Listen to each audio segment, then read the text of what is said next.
Okay, so here's the next creature for jumping, and it doesn't really look like it's working. Whoa! Okay, wow, so that's an actual mechanism for jumping. Hello, so in the previous episode we looked at evolving two-dimensional creatures on flat ground. Now we're going to amp it up a little bit by putting the creatures in more difficult environments. We're going to start by evolving the creatures to go up a hill, then we'll get them to go down, and then finally we'll try to see if we can get them to jump up in the air. So let's get started by having the creatures travel up a slight incline. Okay, so here's our inclined plane. The angle of the ground is 15 degrees, and once we're done with this simulation, we're going to keep increasing that until we get to where the creatures can't do anything, basically. So let's just get straight into this and see what kind of creatures we can produce on a 15 degrees inclined plane. Okay, so here is our first creature that can walk up this plane. It looks like it just has a single muscle and uses the middle of its body as its foot. Kind of weird that it has like two triangles at its front. I'm not sure what kind of purpose that has. Maybe it helps it like teeter a little bit better. But yeah, so that's our first creature. So let's go look at what else we get. Okay, so this is our second creature. It actually looks like it has two muscles, so maybe it's a little bit more complicated. It looks like it has some pretty smooth, kind of intricate motion that's letting it use the two muscles to give it a lever to activate its foot, I guess.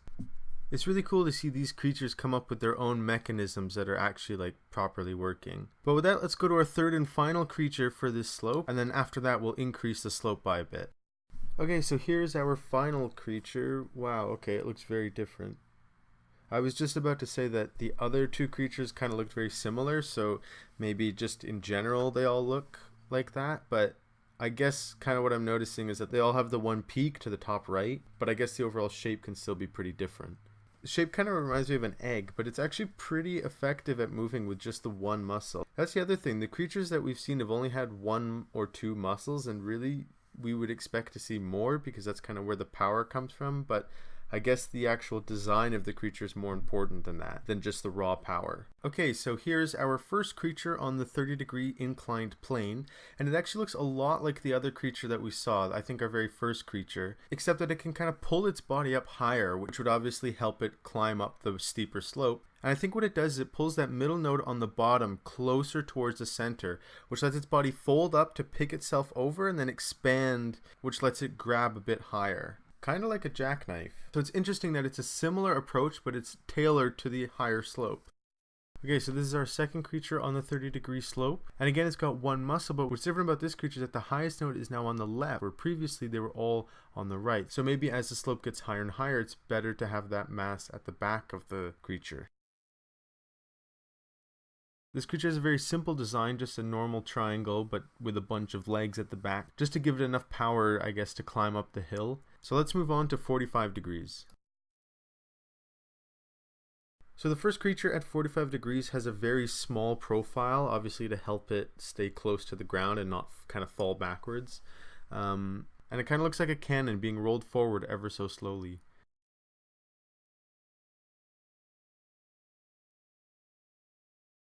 Creature number 2 kind of reminds me of a ship this time instead of a cannon because it's got the little deck at the back. And we've kind of seen that motion before where it has the one muscle and then like a node that kind of trails in front of it on the ground, maybe to add a little bit of extra friction. But yeah, now we're seeing like kind of funny shapes, but I think that's because they have to reduce their profile by a lot. There's not much to work with, so they might look a little funky. Okay, so this is our final creature for this angle, and wow, it's very different. That's really weird, is that right?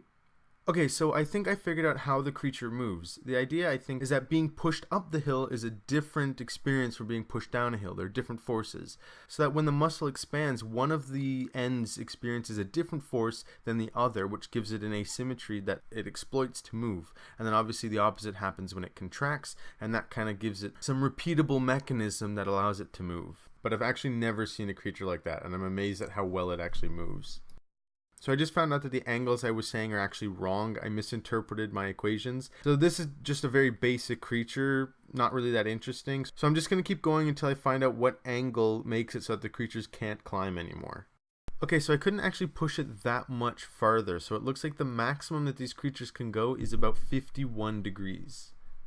But that concludes the uphill portion, and now we're going to move on to downhill, which obviously is going to be a lot easier for the creatures since you can always just fall over, but we'll see what kind of stuff that produces.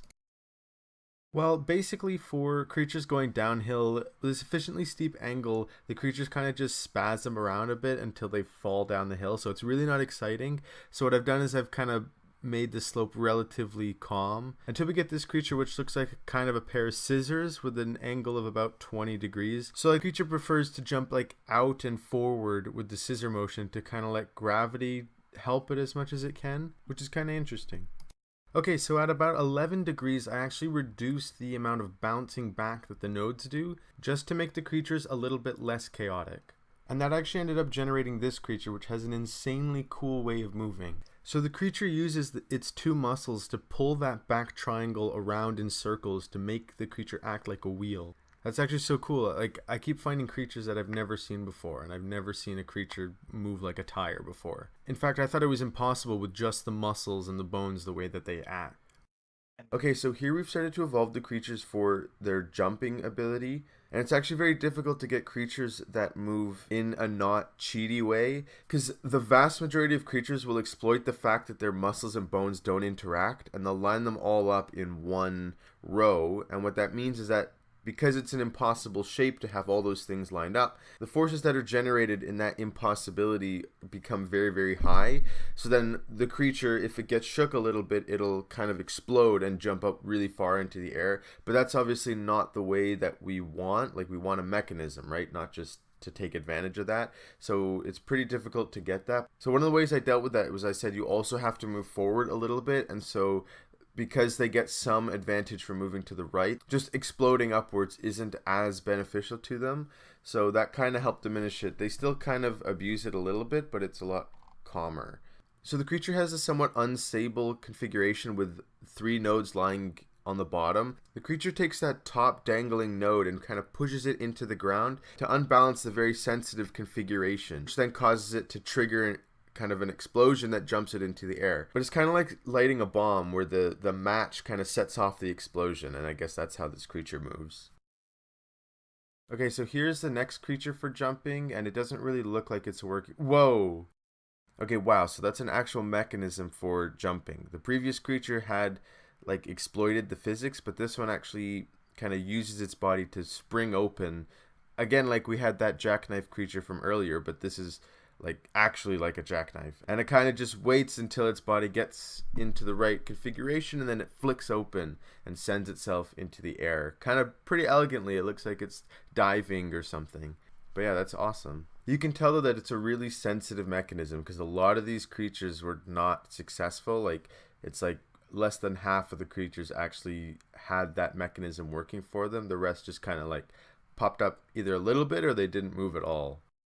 Okay, so these are really interesting. The previous creatures were evolved to have their lowest node as high as possible, so obviously that would make them jump up into the air. But this time I evolved the creatures just to have the highest center of mass as possible, and so these creatures kind of have like multiple stages to them where they keep flipping and folding over and up to get as tall as possible, and that's really, like, I don't know why, but it's kind of funny. It's really cool though.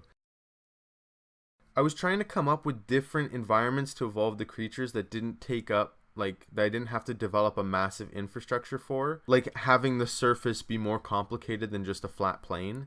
But I couldn't really think of anything, and then I thought about, what if I have the creatures trace out a path?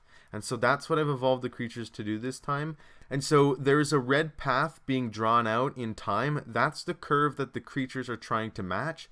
And then you see the trail of the creature in black trying as much as it can to match the curve.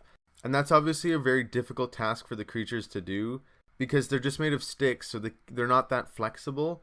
So being able to time their bodies like that is very difficult, and you can see because they're matching it pretty poorly, but like they're approximating it at best. That concludes our investigation of these two-dimensional creatures. I might do another video about this curve tracing, I guess. But with that, I think in the next video, we're going to start to look at creatures in 3 dimensions. And so from there, we can look at what the 3-dimensional creatures can produce. And I guess we'll see that in the next episode. So thank you very much for watching. If you guys have any ideas or suggestions about what we should try to evolve the creatures towards, then let me know. And with that, I'll say thanks for watching and goodbye.